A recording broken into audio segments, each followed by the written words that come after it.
teri means like shiny or glaze.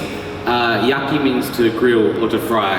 And so it's usually a very light sauce that gets reduced down into a glaze that goes on the outside or something. It's not really a marinade as such, like you don't really marinate stuff in it. I don't think you get a lot of benefit from that, to be honest. I don't think you get much benefit from marinades generally, if you must be entirely honest.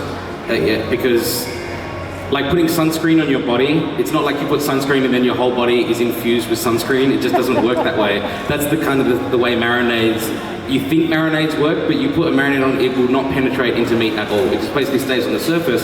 So if you want to save time when you're cooking at home, feel free to just not bother marinating anything. Marinating does have a benefit in terms of making meat more tender, but you get that same benefit from literally putting salt on it before you cook it. So it doesn't matter if you leave it for like 3 days or like a minute, you're gonna get that same benefit. By the way, if anyone has any questions while we're going through this, just put your hand up, and I'm not sure if I can hear you, but I'll do my best. But we're quite close anyway, so you can always just run up and ask me a question and I'll answer it. Please, any questions whatsoever. It doesn't even have to be about what I'm doing. So I'm gonna show you how I make teriyaki sauce at home. Gosh, I see some like kids' friends from school over there, so I better do a good job. The teriyaki that we make at home is 250 mils of soy sauce. Light soy sauce, regular soy sauce, not dark soy sauce or anything like that. This is going to take a while. You can actually speed things up by spinning, usually, and that creates like a little whirlpool that actually sucks all the sauce out. So I'm going to do this into let's have a little show of hands while I'm waiting for the sauce to pour out. Who cooks at home at least once a week? That's pretty good. At least 3 times a week. Still pretty good. More than 3 times a week. Very good. I'm very impressed. Like genuinely. Because it's not... that's not all that common. You know, these days we do find ourselves spending an awful lot of time ordering out, eating out. But I think home cooking is a really useful skill, and one that is not just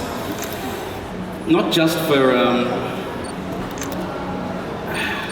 I guess for fun. Like it's such a practical skill that you carry it through your whole life. If you know how to cook when you're 18, you know how to cook for the rest of your life. I think it's really useful. So I'm actually going to make a slightly different teriyaki today. Normal teriyaki is these ingredients here, and these ingredients in Japanese cooking are very, very, very versatile. So mirin, soy sauce, sake, and sugar. You mix those together, you have teriyaki. It's so much cheaper to mix it together yourself than to buy it from the supermarket. It seriously is like dramatically cheaper. So I have friends who came to Australia before you could get those. Like you can get those at the regular supermarket now, but they used to have to use like grape wine, like a sweet grape wine instead of mirin, and like a dry grape wine instead of sake. So I started going, well, what? If you can do that, why not? So I'm actually going to use red wine instead of sake in this. So this is sort of the teriyaki that I would use for like beef, steak.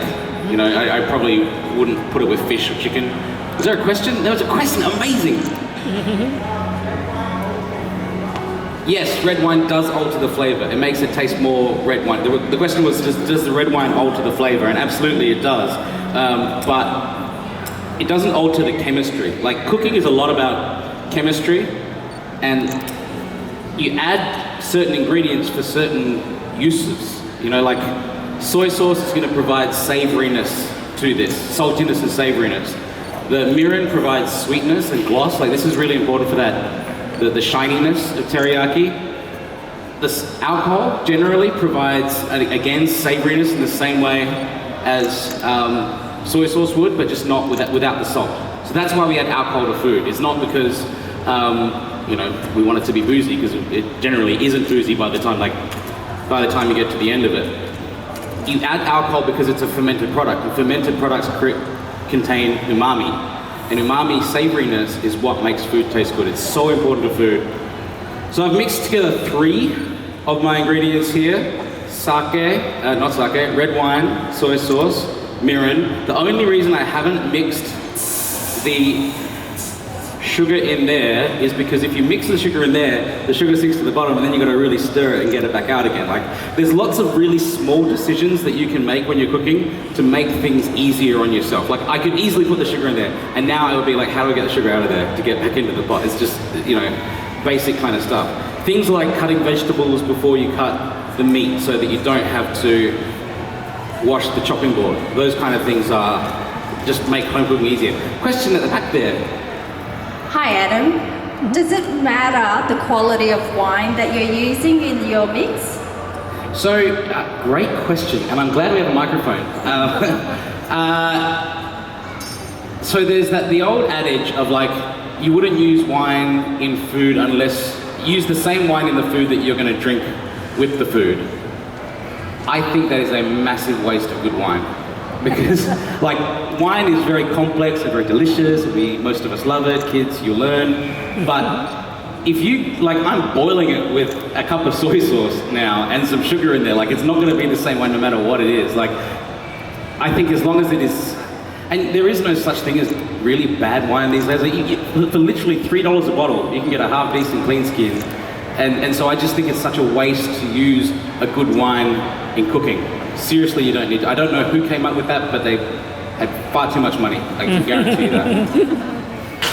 So if you need permission, please use the cheapest wine possible in your cooking. Next, steak. Cooking steak. I've just got a couple of Scotch fillets here. You'll notice I haven't done any preparation at all for this demonstration. And that's actually not just because I'm lazy, even though I am. It's because I don't think, sometimes it can feel, and I know this because I do a lot of cooking shows, it can feel like, oh yeah, it looks easy on the show, but would you really be able to do it at home? So this is like literally as it would come either out of the pantry or from the shop, and that is, I think, quite important to make sure how things are genuinely easy. So I'm just mixing this, the red wine soy sauce mixture, just until when I put a spoon in there and pick it up, there are no more grains of sugar on the spoon. So there's still a few grains of sugar on the spoon. I just want to dissolve the sugar in there. That's all I'm trying to do. So the measurements again were 250 of soy sauce, 200 mirin, 200 sake, or in this case red wine, and then sugar, like anywhere between like 60 and 90 grams of sugar. I've gone a little bit heavier on the sugar because it's a bit of a heavier teriyaki that I'm making, but that's just me. So steak. Personally, I always like to choose a steak that has a bit of fat through it. I think that's going to be generally what gives you the most amount of flavor when you're cooking a steak. These are straight from the butcher, like literally I just bought them like 20 minutes ago. So they're not rested, like they're not brought to room temperature. Again, a lot of people might say you have to bring a steak to room temperature before you cook it. It really doesn't make that much difference, honestly. Like if you look at scientific tests where they put a steak into a pan and measure the internal temperature, whether it's come out of the fridge or whether it's been at room temperature, you know, that to come to room temperature is actually going to take about 2.5 hours for that to come to room temperature. So, you know, taking out the fridge for 15 minutes or whatever makes no difference.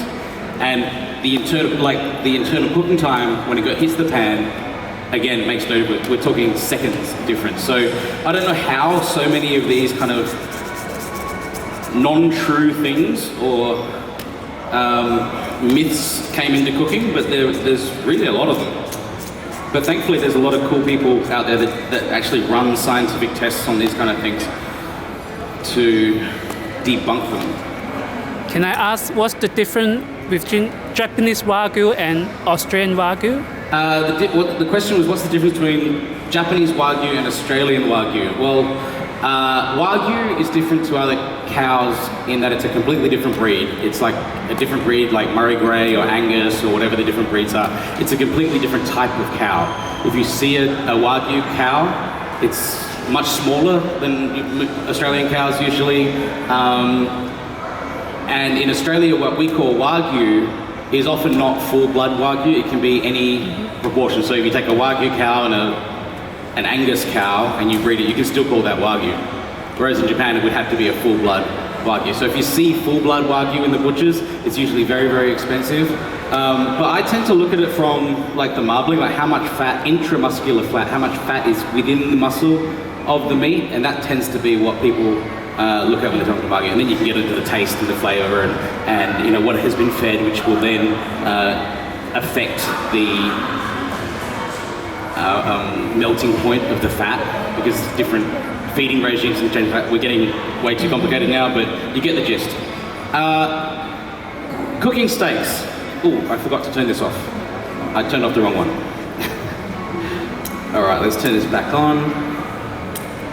And we'll turn this one off now, thank goodness. So that is now our teriyaki glaze. This is something that I have in the fridge all the time, like, not in the fridge, sorry, in the pantry all the time. It just does not, and even if I don't have it in the pantry all the time, I will make it within 2 minutes.